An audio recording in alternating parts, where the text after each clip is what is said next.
mga legit Dabber Cats, kamusta po sa inyong lahat? Pag-uusapan po natin yung post po ng isang kapamilya page. Ayan, si Jeff Oligar TV. Regarding po sa ASAP Official, no?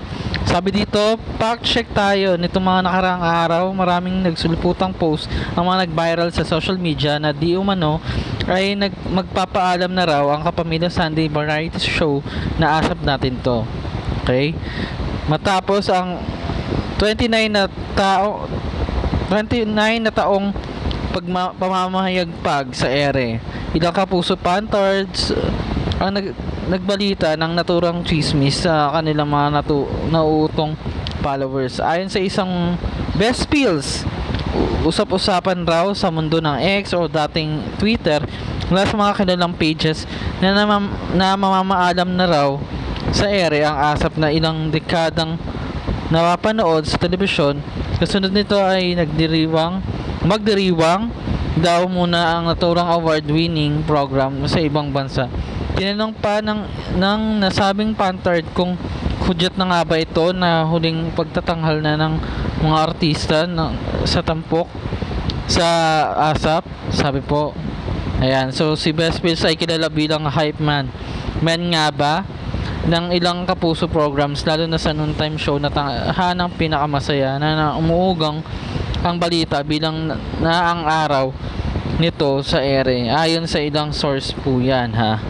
Kilala din ang nasabing pantard na nag-iimbento ng mga unverified and gawa-gawang ratings na nagpapalagay sa mataas na nakuha ng naturang palabas kumpara sa Itbulaga ng TV5 o the Showtime ng ABS-CBN Studios na at ilan pang kapuso programs gaya ng Black Rider.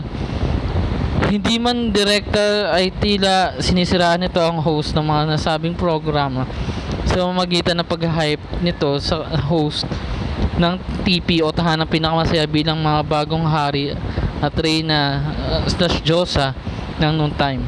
Ayon naman sa Kapuso Warrior original na dinaan sa isang halatang blind item, may matategi raw na variety show ngayong 2024 at binase rin daw nila ang kumakalat sa X. Nasasayangan umano sila sa dekada na ibinibilang ng nasabing palabas sa telebisyon at ang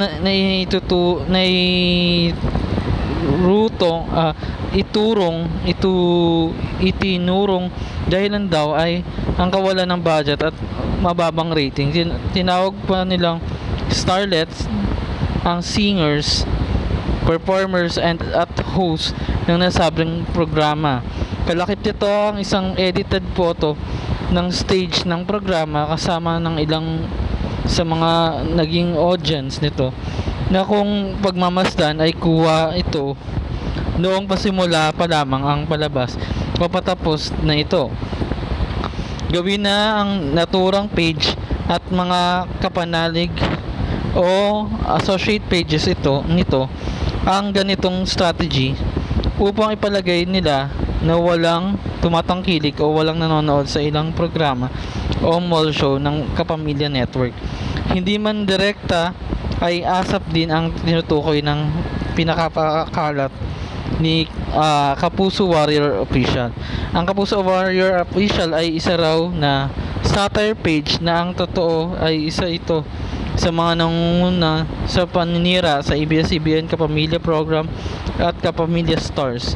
Mahalatang naman sa kanila mga art card ang mocking na ginagawa nila sa estasyon, lalo na nung nag-shutdown nito noong 2020 na nagpapalakas pa sa loob sa nasabing page upang usigin at buskwahin ang ABS-CBN. Isa rin ang inyong lingkod sa mga sinisiraan ng nasabing page sa pamamagitan ng pag-edit ng aking litrato mula sa aking private account at ginawang katatawanan. Isa sa naging halimbawa nito ay ang mga litrato ko na pinaligiran ng mga kalapati at ulap na gaya ng mga layouts kapag may namamatay. Nang tanungin namin ang head writer ng ASAP na si Darla Sauler, kaugnay ng mga turang ulat, maiksi pero malaman ang naging reply nito. Not true po. Sa makatuwid, fake news o walang katotohanan ng pinakakalat ni Best Pills at ni Kapuso Warrior Official, at maaaring ang tinutukoy nilang kilalang page sa social media. Ang katotohanan po, mga kapamilya, kakadiwang lang po ng ika-29 na anibersaryo ang ASAP nitong February 4 na tunay na pinag-uusapan at trending pa online. Isa pang pruweba ng lalong pamamayagpag ng ASAP ay ang patuloy nilang paghahatid ng world-class performances at concert experience tuwing linggo. Bibisita pa ang ASAP sa ibang bansa, particular na sa California sa Estados Unidos sa Agosto 2024 bilang tradisyon nito sa pagbibigay ng kasiyahan sa mga overseas Filipino worker o OFW at mga Pinoy na naninirahan sa bansang dinadalaw ng naturang kapamilya variety show.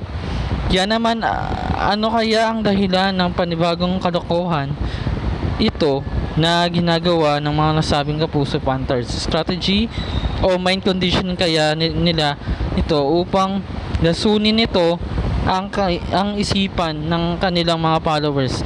Casual Kapuso fans para mas tangkilikin ang kanilang mga programa.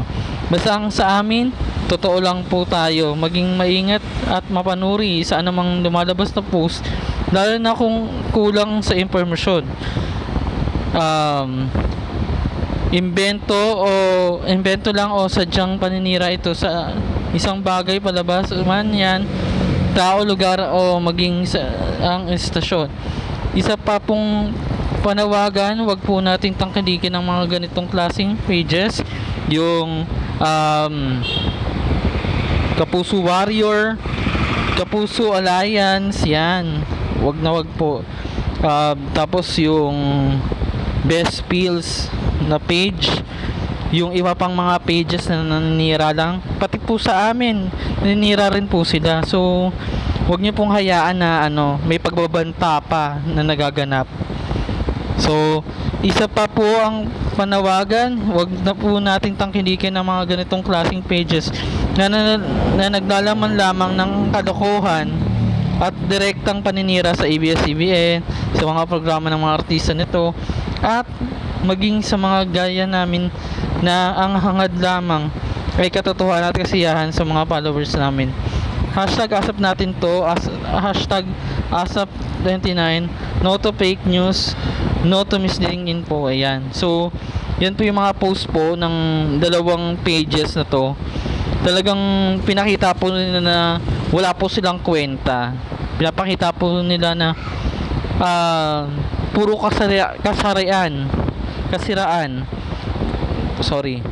puro kasiraan lang po yung itinudulot po ng mga pages na to. Yung mga nabanggit ko po kanina, paki-unfollow na lang po sa mga tunay na nagmamahal sa mga Pilipino. So kayo na po ang bahala, guys, kasi kami rin po mga PBJ Defender, kami rin po binabantaan rin po kami ng mga yan. So alam niyo na, guys, no? So yun lang po, mga Dabber Cards, mga kapamilya, mga kapatid, ayan. So sa mga kachacha natin dyan, ayan. So alam niyo na po yung gagawin nyo, unfollow nyo na po, guys. Walang kwenta po talaga. Thank you very much. 14344 Legit Dabber Cards.